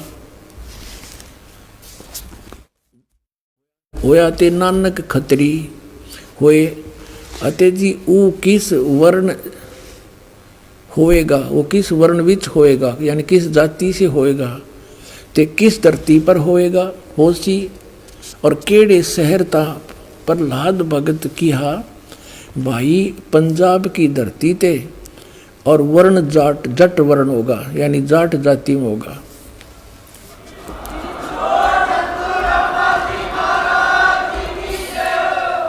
और शहर बटाले, यो बरवाले का बटाला लिख दिया ना, यो था बरवाले में उसी।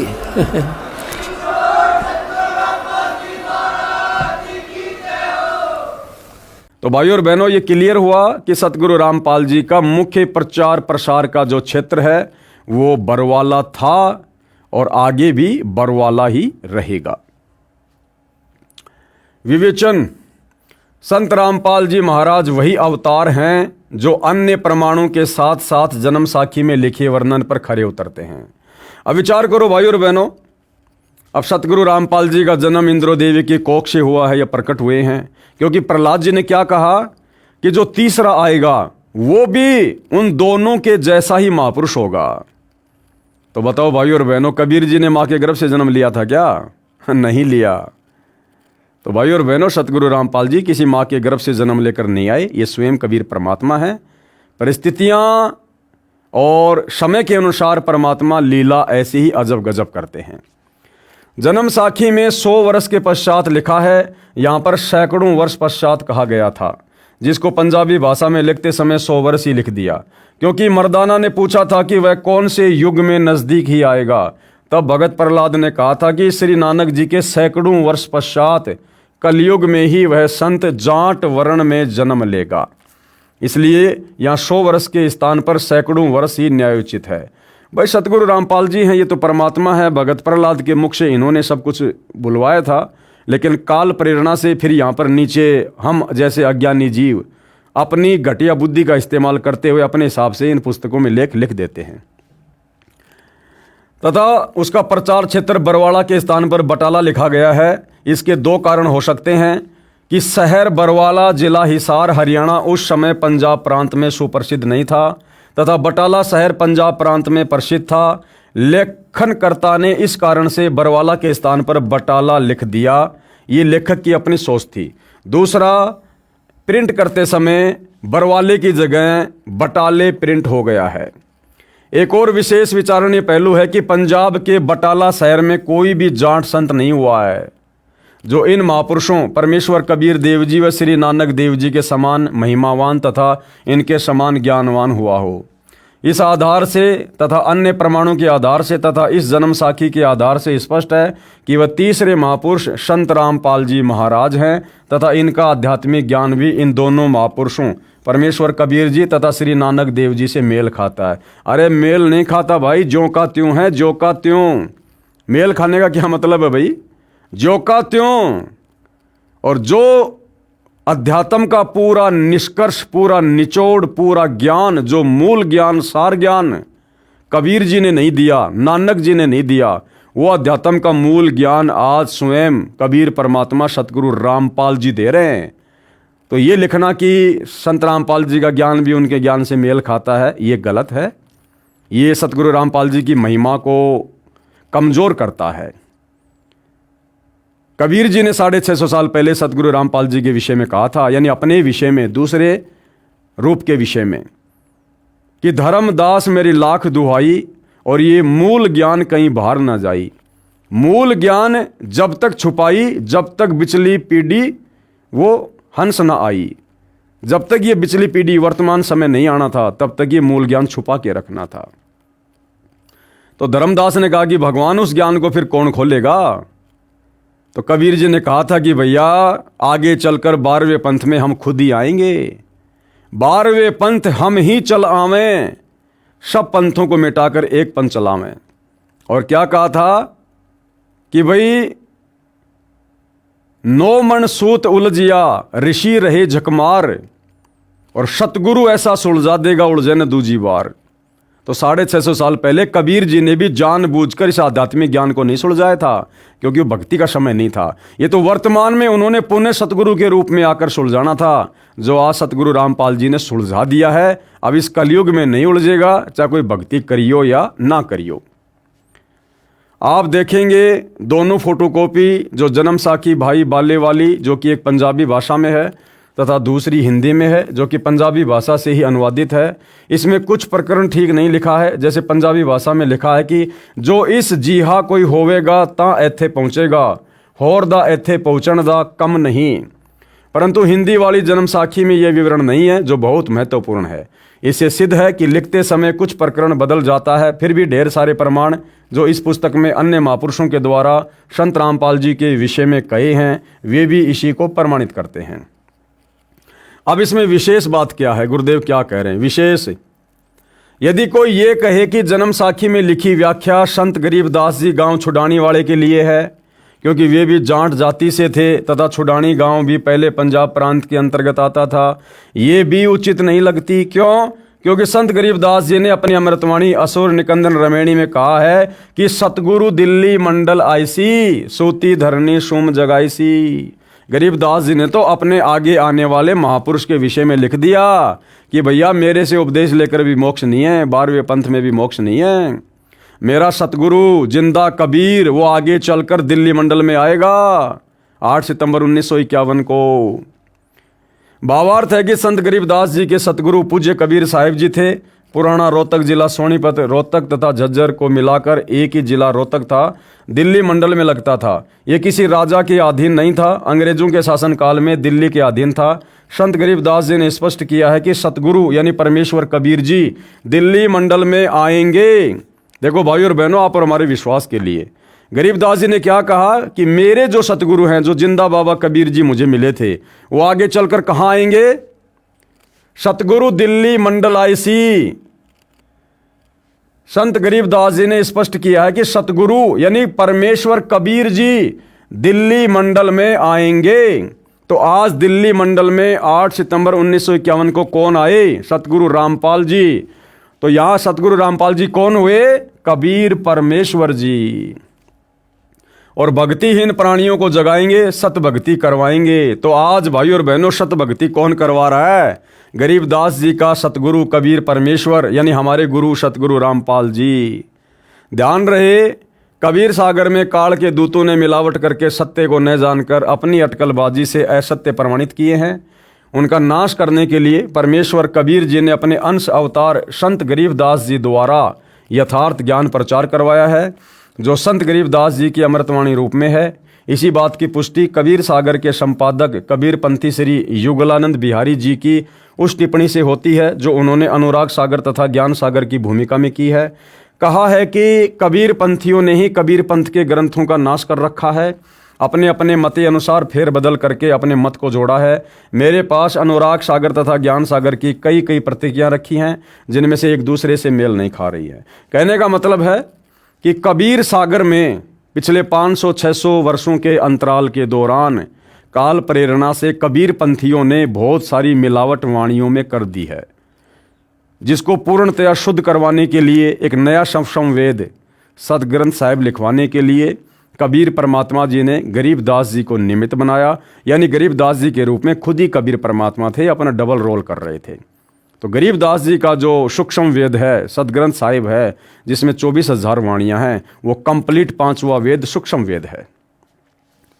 संत रामपाल जी महाराज का जन्म श्री नंदराम जाट के घर 8 सितंबर 1951 को गांव धनाना, जिला सोनीपत, उस समय जिला रोहतक में हुआ था, जो वर्तमान हरियाणा तथा पंजाब प्रांत मिलकर उस समय एक ही पंजाब प्रांत था। परमेश्वर कबीर जी ने भी कहा था कि जिस समय कलयुग 5500 वर्ष बीत चुका होगा, मैं गरीबदास वाले 12वें पंथ में आगे आऊंगा। देखो, लेखक खुद लिख रहा है भाई और बहनों, लेखक खुद लिख रहा है कि कबीर जी ने क्या कहा था। कबीर परमेश्वर जी ने कहा था कि जिस समय कलयुग 5500 वर्ष बीत चुका होगा, मैं गरीबदास वाले 12वें पंथ में आगे स्वयं आऊंगा। अब बताओ, गरीबदास जी के 12वें पंथ में कबीर जी कहाँ आए भाई? अरे वो दाढ़ी मूछ वाले कबीर जी, वो टोपा पहनने वाला कबीर जी कहाँ आया? देखा आप लोगों ने कभी? वो कबीर जी तो 650 साल पहले मगर से सतलोक चले गए थे, जबकि वो कह रहे थे कि मैं तो गरीबदास जी के 12वें पंथ में आगे चल के खुद आऊंगा। तो आप में से किसी भाई ने कबीर जी को देखा है क्या? दाढ़ी वाले को, सर पे टोपी पहनने वाले को, जो हम फोटो में देखते हैं। तो लेखक खुद कह रहा कि कबीर जी खुद आएंगे गरीबदास जी के 12वें पंथ में। और गरीबदास जी के 12वें पंथ में संत रामपाल जी आए हैं, जिन्होंने 17 फरवरी 1988 को 12वें पंथ में प्रवेश किया और पहले कह दिया था कि 12वें पंथ हम ही चलावें, सब पंथों को मिटाकर एक पंथ चलावें। तो वर्तमान में वो कबीर जी कहाँ हैं? सतगुरु रामपाल जी के नाम से हैं। फिर भी लेखक बार बार कह रहा कि इंद्रोमाई की कोख से जन्म लिया, इंद्रोमाई की कोख से जन्म लिया। भाई, करनी और कथनी में थोड़ा बहुत अंतर होना चाहिए। परमेश्वर कबीर जी ने भी कहा था कि जिस समय कलयुग 5500 वर्ष बीत चुका होगा, मैं गरीबदास वाले 12वें पंथ में आगे स्वयं ही आऊंगा। संत गरीबदास जी द्वारा मेरी यानी कबीर परमेश्वर की महिमा की वाणी प्रकट होगी तथा गरीबदास वाले 12वें पंथ तक के साधक मुझे आधार बनाकर वाणी को समझने की कोशिश करेंगे, परंतु वाणी को न समझकर सतनाम तथा सारनाम से वंचित रहने के कारण असंख्य जन्म तक सतलोक प्राप्त नहीं कर सकेंगे। उसी 12वें पंथ यानी गरीबदास जी वाले पंथ में मैं कौन? परमेश्वर कबीर जी, मैं परमेश्वर कबीर जी ही स्वयं चलकर आऊंगा। तो कहाँ है परमेश्वर कबीर जी, जिनको आप कबीर जी कहते हैं, समझते हैं, दाढ़ी मूछ वाले, जबकि उनका वचन भी फैल नहीं हो सकता? क्योंकि परमात्मा कहते हैं कि साध वचन पलटे नहीं, चाहे पलट जाए ब्रह्मांड। तो कबीर जी ने अगर बोल दिया तो बोल दिया, उनको आना है, नहीं आए तो झूठे साबित होंगे, और झूठे भगवान की भक्ति करके किसी का मोक्ष नहीं हो सकता। तो कबीर जी तो आ गए, संत रामपाल जी के रूप में आ गए।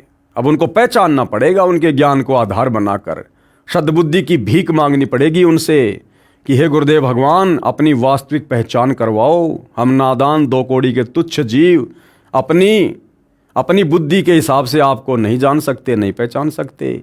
तब सतगुरु की दया वो किन किन आत्माओं पर दया करे, मेहर करे और हमारे अंतःकरण में ये बात जचा दे कि मेरा गुरु ही स्वयं कबीर परमात्मा है।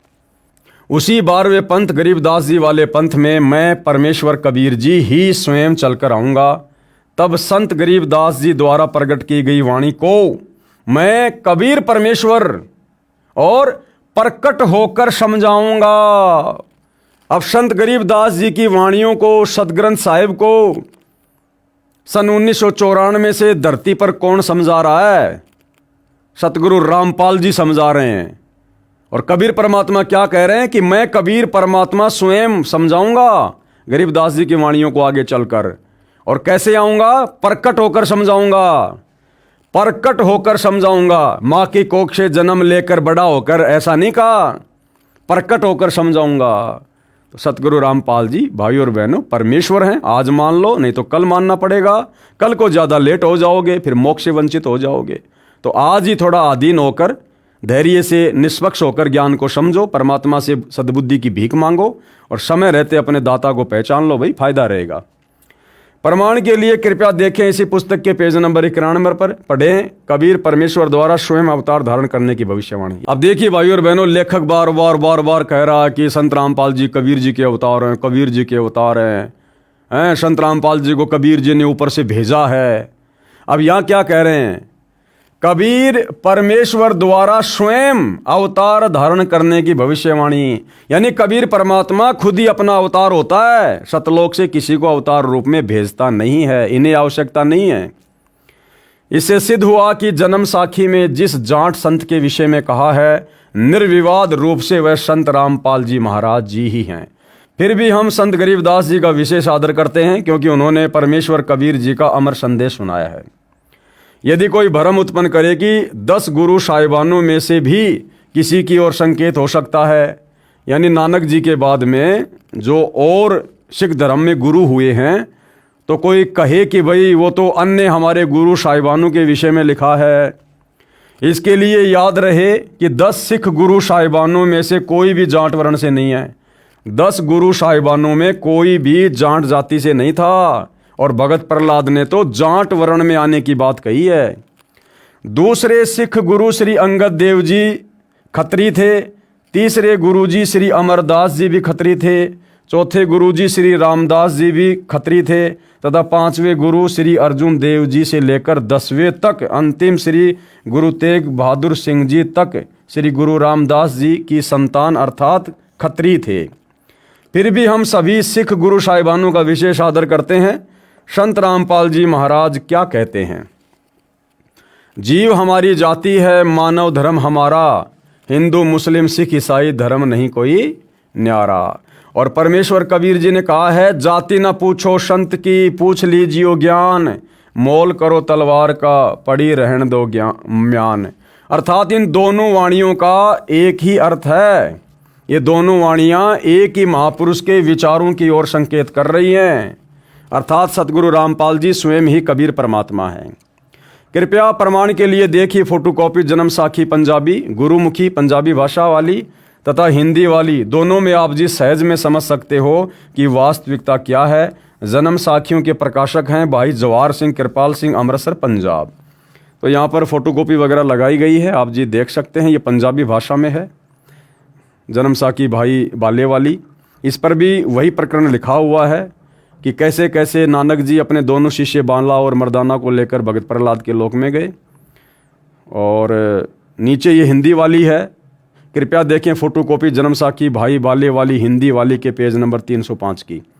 ये सारा सब कुछ हिंदी में लिखा हुआ है। जैसे लिखा कि एक और महापुरुष होगा जो यहाँ पहुँच सकेगा। मर्दाने ने कहा, हे भगत वर, वह पुरुष कौन और कब होगा?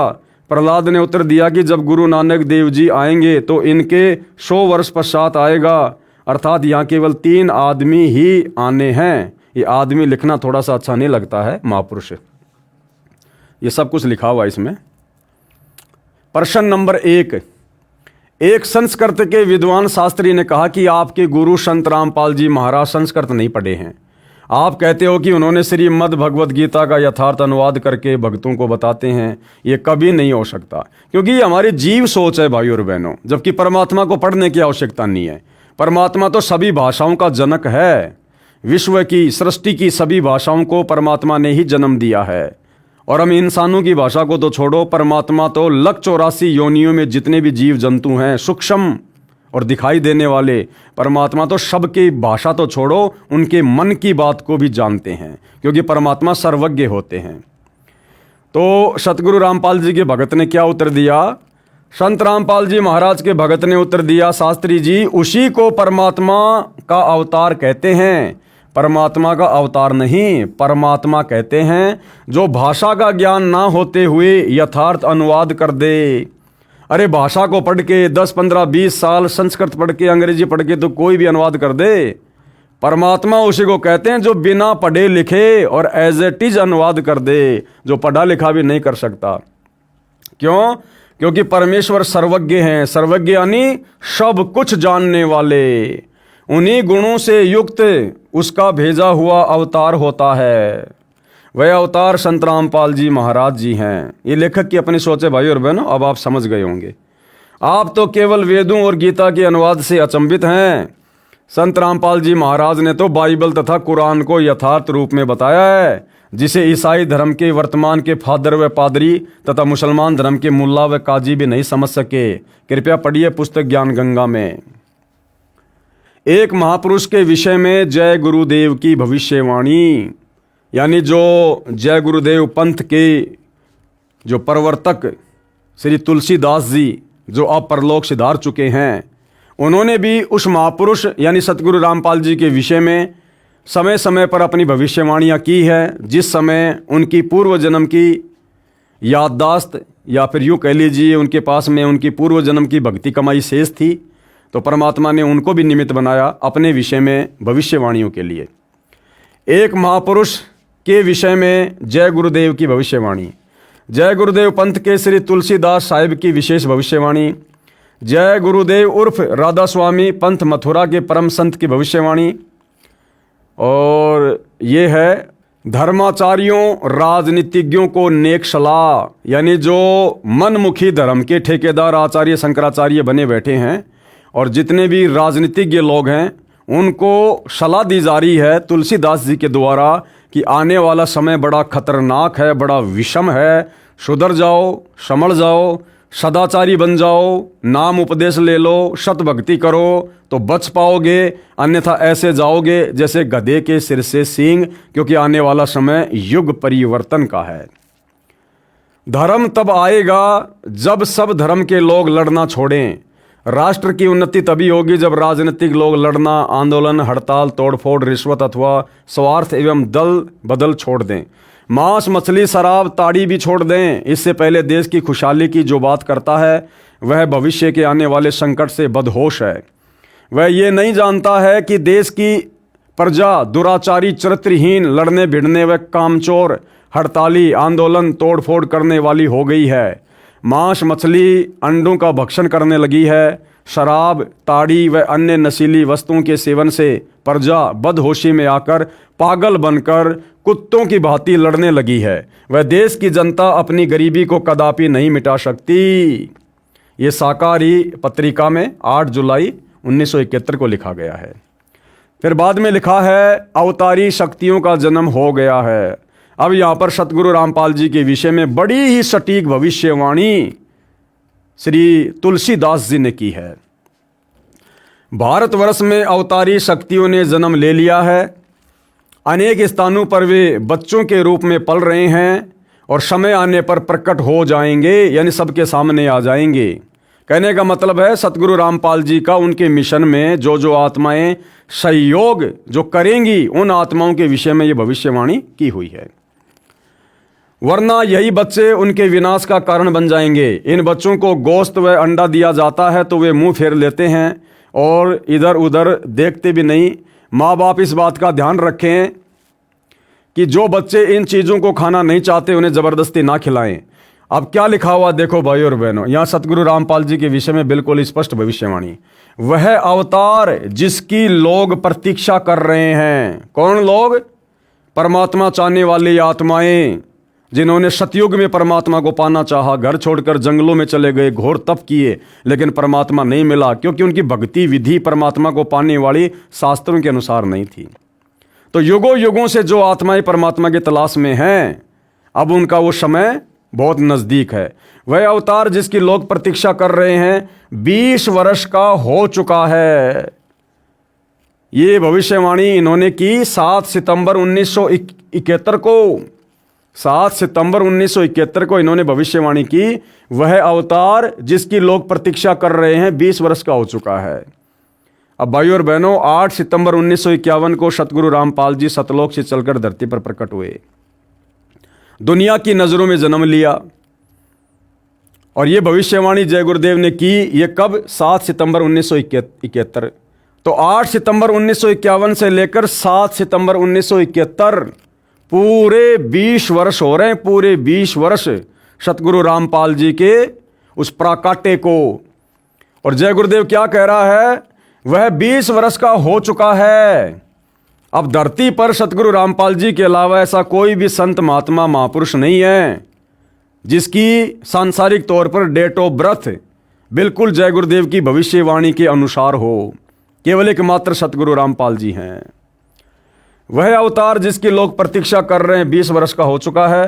यदि उसका पता बता दूं तो लोग पीछे पड़ जाएंगे। तुलसीदास जी कह रहे हैं अगर मैं उसका एड्रेस बता दूं, क्योंकि उस समय वो देख रहे थे, वो खुद मान बढ़ाई और अहंकार के चक्कर में नहीं आ पा रहे थे। क्योंकि परमात्मा कहते हैं राज त्यागना सहज है, सहज नारी का ने मान बढ़ाई ईर्ष्या दुर्लभ तजना ये। क्योंकि भाई इनके लाखों भगत हो गए थे, इनकी महिमा हो रही थी। ये कैसे बता देंगे एड्रेस? अगर एड्रेस बता दिया तो दुनिया इनको छोड़ के संत रामपाल जी के पास भाग जाती। और उस समय सतगुरु रामपाल जी चाहते भी नहीं थे कि जय गुरुदेव मेरा एड्रेस बताए। इसलिए जितना रिमोट सतगुरु रामपाल जी ने दबाया उतना ही जय गुरुदेव ने बोला। क्योंकि जिस समय भविष्यवाणी की गई थी 1971 में, उस समय सतगुरु रामपाल जी लीला में जीवन में अपनी पढ़ाई पढ़ रहे थे। वे जो है अपना डिप्लोमा कर रहे थे उस समय तक। क्योंकि उन्होंने भक्ति मार्ग शुरू करना था 1994 से। तो उससे पहले अपने विषय में अपना एड्रेस अगर वो लोगों तक पहुंचा देते जय गुरुदेव के माध्यम से, तो उन्होंने किसी को ज्ञान तो समझाना नहीं था, नाम किसी को देना नहीं था। जब मार्ग ही 1994 में शुरू करना था तो उससे पहले भला वो लोगों को क्या देते आध्यात्मिक क्षेत्र का। इसलिए केवल इतना ही कहकर छुड़वा दिया जय गुरुदेव के माध्यम से कि यदि अभी मैं उसका एड्रेस बता दूं तो लोग उसके पीछे पड़ जाएंगे। अभी ऊपर से आदेश बताने के लिए नहीं हो रहा। यानी सतगुरु रामपाल जी की जो प्रेरणा थी वो जय गुरुदेव जी को एड्रेस बताने की नहीं हो रही थी। मैं समय का इंतजार कर रहा हूं और सभी महात्माओं ने समय का इंतजार किया है। समय आने पर ही सबको सब कुछ मालूम हो जाएगा।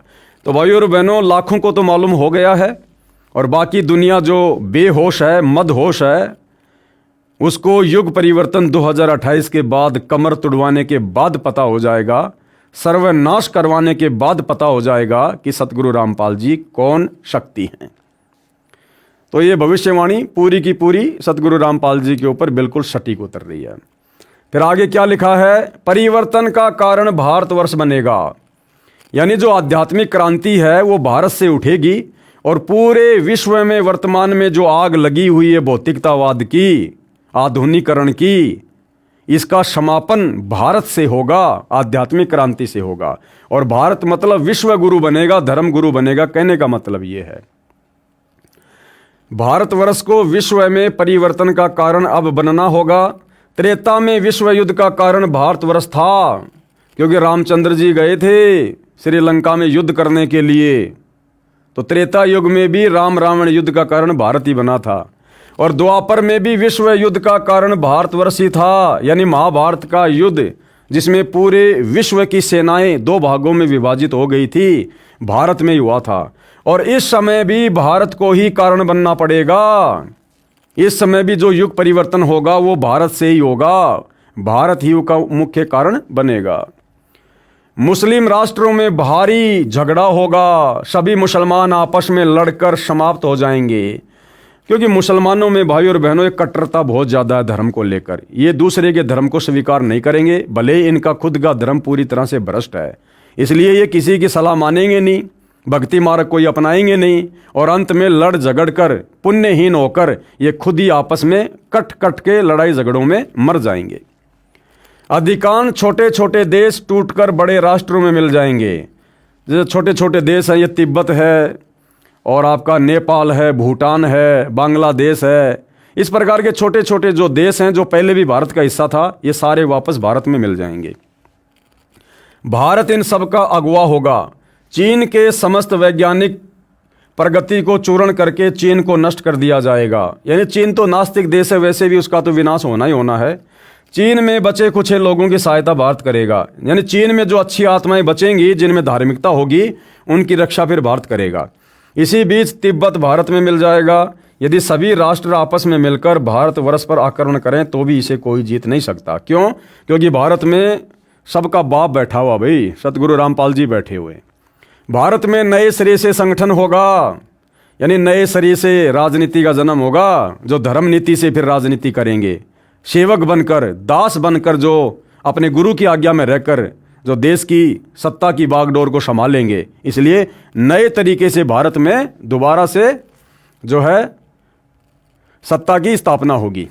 यदि विश्व के सभी राष्ट्र जी जान से ये प्रयास करें कि सुरक्षा परिषद अमेरिका से हटकर भारत में ना जाए, तो ये कदापि नहीं होगा। यानी जो सुरक्षा परिषद है, यानी पूरे विश्व के जो भी फैसले वर्तमान में जो लिए जा रहे हैं यूएनओ में, वो यूएनओ कहो या विश्व की सबसे बड़ी पंचायत कहो, वो भारत में ही आएगी। अध्यात्म के फैसले पूरे विश्व को कैसे संचालित करना है, संत रामपाल जी की देख रेख में ये भारत से ही होगा। अमेरिका से हटकर यूएनओ भारत में आएगी। महापुरुष का जन्म भारतवर्ष के एक छोटे से गांव में हो चुका है और वह व्यक्ति मानव इतिहास का सबसे महत्वपूर्ण व्यक्ति बनेगा। उसे जनता का इतना बड़ा समर्थन प्राप्त होगा कि आज तक किसी को नहीं मिला है। वह महापुरुष नए सिरे से विधान को बनाएगा, यानी नए सिरे से भक्ति विधान को बनाएगा, और वह विश्व के संपूर्ण देशों पर लागू होगा। भारत में सतगुरु रामपाल जी के द्वारा बनाया गया भक्ति विधान, जिससे भक्ति भी चलेगी और देश भी चलेगा, और यही एकमात्र कानून पूरे विश्व पे लागू होगा। उसका एक झंडा होगा, यानी उसी का साम्राज्य होगा। झंडे का मतलब होता है उसी का डंका पूरे विश्व में बजेगा, उसी का शासन होगा। उसकी एक भाषा होगी, एक भाषा का मतलब उसी की भक्ति वाली भाषा, उसी का आध्यात्मिक ज्ञान पूरे विश्व पर लागू होगा। ये शाकाहारी पत्रिका में श्री तुलसीदास जी ने 28 अगस्त 1971 को लिखा है। लड़ाई के समय में रक्षा होगी। किनकी होगी? स्वामी जी ने बताया कि युद्ध के समय में सत्संगियों की रक्षा की जाएगी। अब भाई सत्संगी समझना पड़ेगा कि सत्संगी कौन होता है।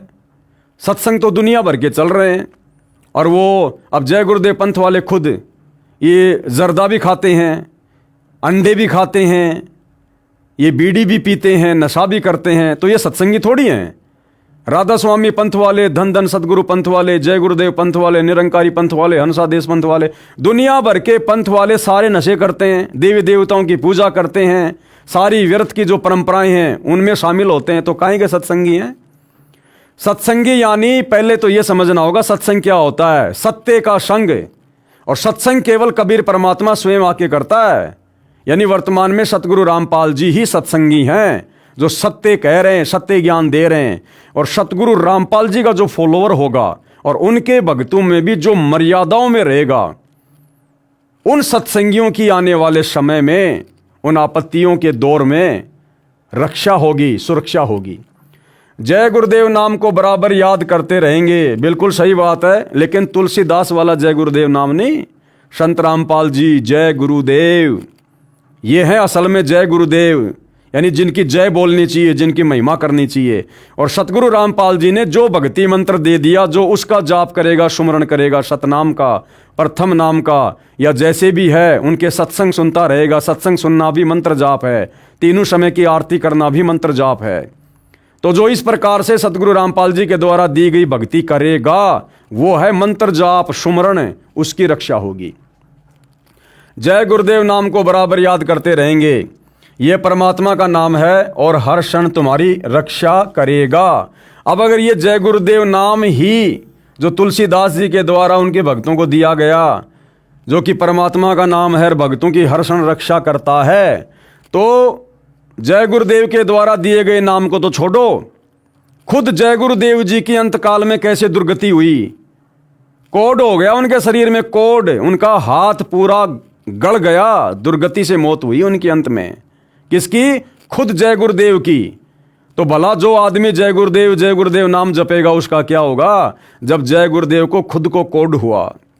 तो यहां पर जय गुरुदेव सतगुरु रामपाल जी हैं और उनके द्वारा जो मंत्र जाप दिया जाता है उसको मर्यादा में रहकर जो जाप करेगा उसकी रक्षा होगी।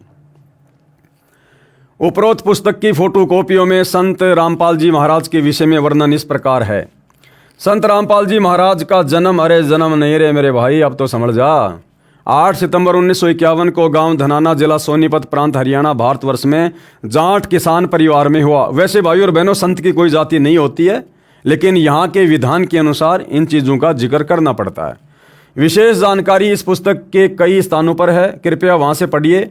जय गुरुदेव की अमरवाणी भाग 2 पुस्तक के पेज नंबर 50 पर संत तुलसीदास जी ने 7 सितंबर 1971 को सत्संग में कहा था कि वह अवतार जिसकी लोग प्रतीक्षा कर रहे हैं 20 वर्ष का हो चुका है। संत रामपाल जी महाराज 7 सितंबर 1971 को पूरे 20 वर्ष के हुए थे। 8 सितंबर 1971 उनका 21वां वर्ष प्रारंभ हुआ था। पृष्ठ 59 पर लिखा है कि वह महापुरुष छोटे से गांव में जन्म ले चुका है। उपरोक्त विवरण से स्पष्ट हो गया है कि वह महापुरुष संत रामपाल जी महाराज ही है। अब भाइयों और बहनों, भक्ति नाश का कारण। अब भक्ति का नाश कैसे होता है, भक्ति का विनाश कैसे होता है, और कैसे हमारी भक्ति सच्चे सतगुरु की शरण में आने के बाद में दिनों दिन आगे बढ़ती है, प्रफुल्लित होती है, इन तमाम बातों की जानकारी भाइयों और बहनों हम अगले वीडियो में प्राप्त करेंगे। क्योंकि हमने किसी भी पुस्तक से जो सतगुरु रामपाल जी के द्वारा लिखी गई हो या उनके भक्तों के द्वारा लिखी गई हो, हमने अध्यात्म का निष्कर्ष निकालते हुए, उसको गहनता से समझते हुए, शिक्षा लेते हुए और उन अच्छी शिक्षाओं को अपने जीवन में लागू करते हुए हमने आगे बढ़ना है। तभी भाइयों और बहनों असल में हमारा कल्याण होगा और हमें कुछ प्राप्त होगा। तो भाइयों और बहनों, आज की वीडियो में केवल इतना ही। कल परमेश्वर के आशीर्वाद से फिर मिलेंगे। तब तक गुरुदेव भगवान हम सबको आज्ञा दे, आशीर्वाद दे। बंदी छोड़ सतगुरु रामपाल जी भगवान की जय हो।